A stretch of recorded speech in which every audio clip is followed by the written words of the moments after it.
Hi guys, कसे आहात तुम्ही? मस्त ना. तर आज व्हिडिओमध्ये जरा वेगळं आहे. ते काय आहे ते सांगतेच. आज आपण करणार आहोत मुगाचे डोसे. त्यासाठीच मूग मी घेतले आहेत मस्त असे धुवून. आणि माझे मुगाला मोड आलेले आहेत, तुमचे नसले तरी चालतील. त्यामध्ये आपल्याला घ्यायचे हिरवी मिरची, हळद आणि जिरे. तर थोडीशी हिरवी मिरची जरा जास्तच आहे माझी, तुम्ही कमी टाकली तरी चालेल. आणि ते मस्त असं मिक्सरला बारीक करून घ्यायचे. आणि आमच्या मिक्सरचा आवाज आहे का थोडासा तुम्ही आता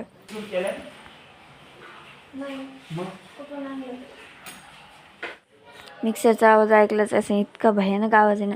त्यामध्ये आपल्याला पाणी टाकून बारीक करायचं. ते बेटर झालेलं आपण एका भांड्यामध्ये काढून घेऊ. त्या भांड्याला पण मिक्सरच्या भांड्यात पाणी टाकून ते मस्त असं हिसळून घ्यायचे आणि असं पातळ बेटर तयार करायचं.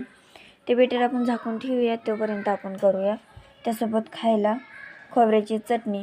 दह्यासोबतही खाऊ शकताय तुम्ही, पण खोबऱ्याच्या चटणीसोबतच आम्ही खाल्ले होते. त्या खोबरं बारीक झाल्यानंतर त्यातही मिरची आणि लसूण टाकायचं आहे, ते बारीक करायचे. त्यानंतर थोडंसं पाणी घालायचं आहे. आणि हे बघा मस्त असं मी ह्या भांड्यामध्ये काढून घेतले. त्यालाही फोडणी द्यायची. आणि पिठात आणि चटणीतसुद्धा आपल्याला मीठ घालायचं आहे. ते माझ्याकडून स्किप झालं आहे, तुम्ही नक्की घाला. मी फोडणी दिली आहे, तडका दिला आहे. त्यानंतर मी तयार करायला घेतले आहे डोसे. हे बघा मस्त असं तेल पसरून घेतले आणि बेटर असं टाकल्यानंतर असं पांगतच ते, तुम्ही घाबरून जाऊ नका. आणि मस्त आज डोसा असं झालेला आहे, बघू शकताय.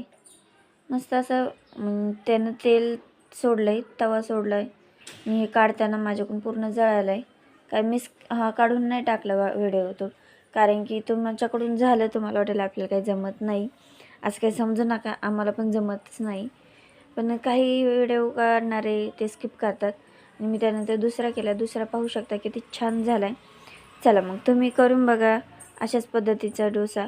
कसा होतो कमेंटमध्ये नक्की सांगा. आणि तुम्ही असं टोमॅटोची चटणी करू शकताय, ग्रेव्ही टाईप, आणि दही आणू शकताय, खाऊ शकताय.